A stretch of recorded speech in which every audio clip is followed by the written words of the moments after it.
여러분 안녕하십니까. 월요일 아침 여수 MBC 뉴스투데이입니다.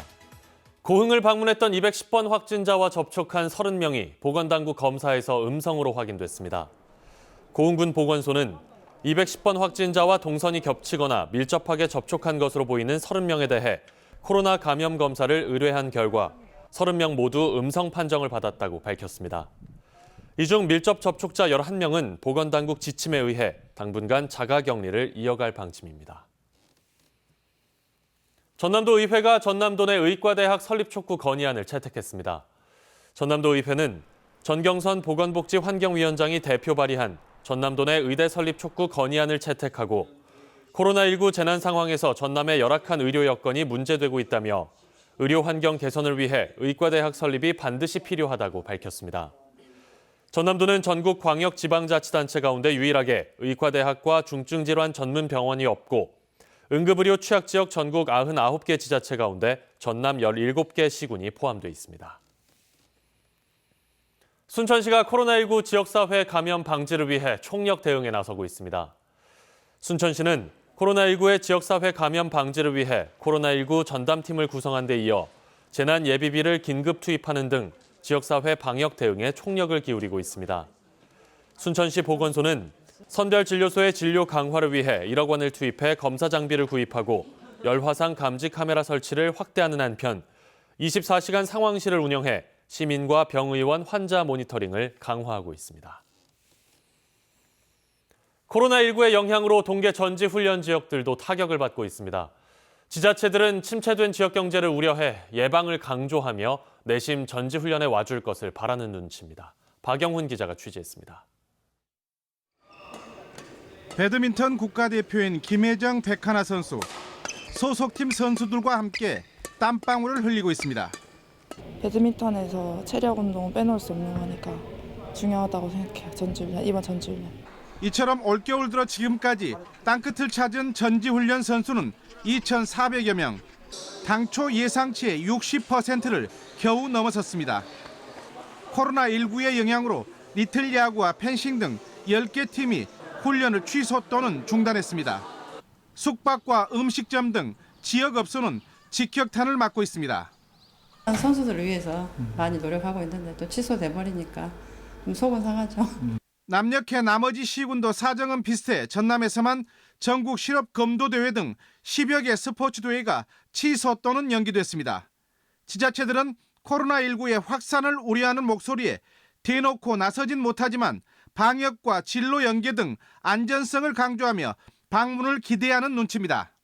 손 소독제나 마스크 배부 또 보건사하고 긴밀한 연계를 가지고 이상이 있을 시 즉시 이렇게 진찰을 할 수 있도록 대비를 하고 있으니까요. 전지훈련 취소팀은 경기력 저하를 기다리던 선수단이 오지 않는 지역은 침체된 지역 경제를 이래저래 걱정하고 있습니다. MBC 뉴스 박영훈입니다. 코로나19 확산에 따라 김영록 전남지사가 동북권을 찾아 대응 상황을 점검했습니다. 김영록 전남지사는 지난 주말 여천 전남병원을 방문해 선별진료 운영 절차와 현장 대응 체계를 점검하고 코로나19의 지역사회 확산 차단을 위해 민관이 적극적으로 대응해 줄 것을 당부했습니다. 김 지사는 또 여수 수산시장을 찾아 코로나19 장기화로 인한 전통시장 상인들의 애로사항을 들었습니다.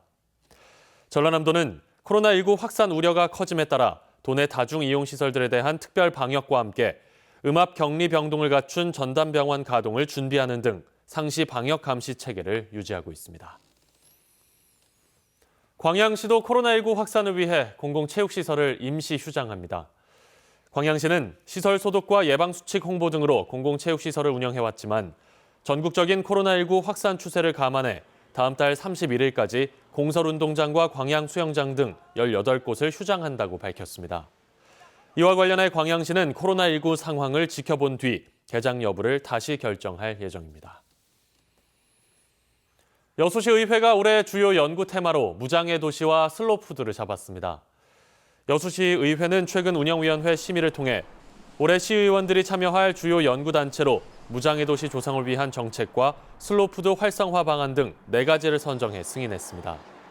시의회는 이 밖에도 해양관광 활성화 방안과 향토 역사문화 연구 테마에도 지원을 늘려 연구 결과를 정책에 도입할 예정입니다. 소형 경전철로 불리는 순천만 스카이큐브와 관련한 분쟁이 1년 가까이 결론을 내지 못하고 있습니다. 순천시가 최근 대한상사중재원의 권고안에 대한 최종 입장을 전달했는데 분쟁이 봉합될지 관건입니다. 박민주 기자입니다. 순천만과 국가정원을 잇는 스카이큐브. 대한상사중재원이 순천시와 운영사 분쟁에 권고안을 제시한 건 지난달 13일. 스카이큐브 운영에 무게를 둔 권고안을 제시했습니다. 통합발권 등의 상호 협의를 전제로 현재 운영사인 에코트랜스가 운영하는 안과 순천시가 기부 체납을 받아 운영하는 두 개의 안이었습니다. 순천시는 한 차례 연장 끝에 지난 20일 최종 입장을 중재원에 제출했습니다. 시민들의 의견을 종합해 순천시의 부담을 최소화하는 방향으로 의견을 전달했다는 겁니다. 운영사인 에코트랜스 측도 화해 공고안에 대한 입장을 중재원에 전달했다고 밝혔습니다. 남아있는 쟁점은 양측의 입장. 공고안에 대한 입장이 좁혀져 화해를 이끌어내면 1년간의 분쟁이 봉합됩니다. 합의에 이르지 못하면 대한상사중재원은 2개월 안에 직권으로 판정을 하게 됩니다. 직권 결정은 단심제로 판결과 같은 효력을 갖습니다. 하지만 불씨는 남아 있습니다. 순천시의회는 재정적 부담이 된다면 운영과 관련한 동의 절차가 쉽지 않다는 입장을 보이고 있습니다. 1안과 2안 자체가 시민들에게 부담을 주는 결정일 것이다라고 하는 생각을 하기 때문에 어떤 형태로 안이 나온다 하더라도 의결이 쉽지는 않을 것이다 이렇게 생각하고 있습니다. 지난해 3월 손해배상금 청구로 촉발된 순천만 스카이큐브 운영 분쟁. 화해 공고안으로 마무리될지 아니면 중재원의 직권으로 판결이 날지 지역민의 관심이 커지고 있습니다. MBC 뉴스 박민주입니다. 농촌 지역이 불법으로 버려지는 폐기물로 몸살을 앓고 있습니다. 정부와 지자체가 직접 폐기물 처리에 나선 가운데 일부 2차 피해를 호소하는 사례도 빚어지고 있습니다. 문현철 기자가 취재했습니다. 인적이 드문 무한한 야산. 버려진 냉장고와 폐타이어 생활 쓰레기를 망라한 폐기물이 산더미처럼 쌓여 있습니다. 땅 주인 몰래 폐기물 처리업자가 버린 것들입니다. 무안군이 국비 등을 지원받아 지금까지 파악된 3천여 톤의 무단 투기 폐기물을 직접 처리하고 있습니다. 우리 군에서 먼저 우선 방치된 불법 투기 폐기물을 처리하고 행위자에게 구상권을 청구하게 되겠습니다. 환경부의 선처리 후 행위자 비용 부담 지침에 따라 지자체마다 골칫거리였던 폐기물 처리에 속도를 내고 있습니다. 그런데 이 과정에서 2차 피해를 호소하는 민원도 끊이지 않고 있습니다.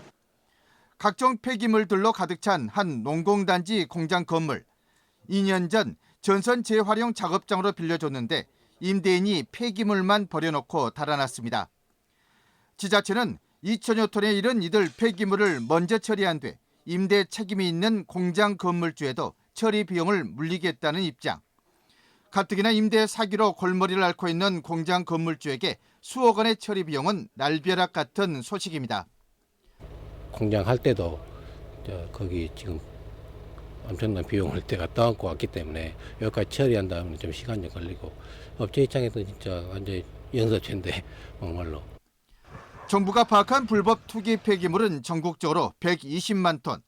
멋모르고 땅이나 공장 건물을 빌려줬다가 이런 낭패를 보는 사례들이 속출하면서 2차 피해를 줄이는 정부 차원의 대책 마련이 요구되고 있습니다. MBC 뉴스 문현철입니다. 4월 총선을 앞두고 여당 경선 후보들의 윤곽이 드러나고 있습니다.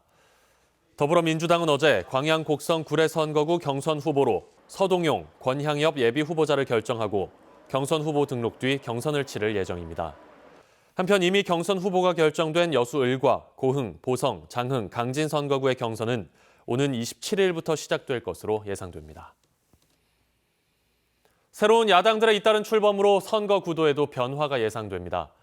안철수 전 의원이 중심이 된 국민의당은 어제 서울에서 중앙당 창당대회를 열고 중도 실용주의 노선을 토대로 선거에 나설 것으로 보이며 바른미래당과 대한신당, 민주평화당이 함께하는 통합신당도 오늘 합당 절차를 마무리할 계획입니다.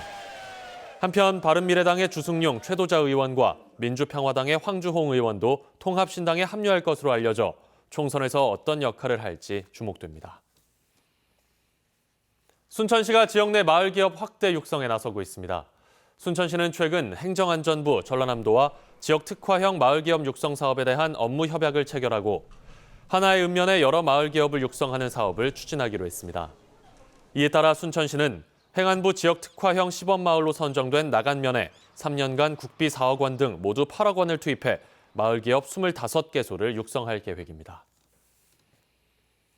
지역 고3 학생들의 절반 이상이 아르바이트 경험을 갖는 등 청소년 노동이 일반화되고 있는데도 체계적인 교육이 부족하다는 지적이 나왔습니다. 여수시의회 박성미 의원에 따르면 지난 2018년 여수 지역 고3 722명에 대한 실태 조사 결과 53%가 급여 노동을 경험했지만 이 중 60% 가까이가 근로계약서를 작성하지 않는 등 노동 인권에서 소외되고 있습니다. 박 의원은 청소년들의 시민의식을 높이는 차원에서 노동 인권을 가르치고 상담할 수 있는 청소년 노동인권센터의 설립이 절실하다고 지적했습니다. 지난해 광주 전남 금융기관들의 예금과 대출 규모가 전년보다 크게 늘어난 것으로 나타났습니다. 한국은행 광주 전남 본부에 따르면 지난해 광주 전남 금융기관의 수신액은 9조 120억 원으로 전년에 비해 3조 원 가까이 늘었습니다. 또 중소기업 대출과 주택담보대출이 늘면서 금융기관의 여신액도 전년에 비해 1조 4천억 원 증가한 7조 3,362억 원으로 집계됐습니다. 공익형 직불제 도입과 관련해 농림축산식품부가 시행령과 시행규칙 개정안을 입법 예고했습니다. 가시거리 20km 안팎까지 길게 트여 있고요. 예년보다 4도가량 높게 시작을 하고 있습니다. 그 밖에 내륙 곳곳에 나타나고 있는 영하권의 반짝 추위도 낮엔 금세 풀리면서 전국 대부분 지방이 15도 안팎까지 크게 오르겠습니다. 낮 동안에는 대체로 맑다가 늦은 밤엔 남서쪽부터 차츰 봄비가 시작되겠는데요. 비구름은 경기 남부까지 올라와 내일은 서울을 비롯한 전국 대부분 지방에서 온종일 비가 흠뻑 내리겠습니다. 기온이 낮은 강원 산지는 비가 아닌 눈으로 내리면서 최대 20cm까지 쌓일 수 있겠습니다. 그 전까지 동해안과 경북 내륙 곳곳으로는 건조한 날씨가 계속되겠습니다. 자세한 한낮 기온을 보시면 서울이 13도, 대전이 15도까지 오르겠고요. 광주와 울산, 포항은 17도까지 오르면서 4월 상순 마냥 따뜻하겠습니다. 비는 내일 밤부터 차츰 그치겠지만 동해안 지방은 수요일과 목요일 사이에도 강수가 예상됩니다. 날씨였습니다.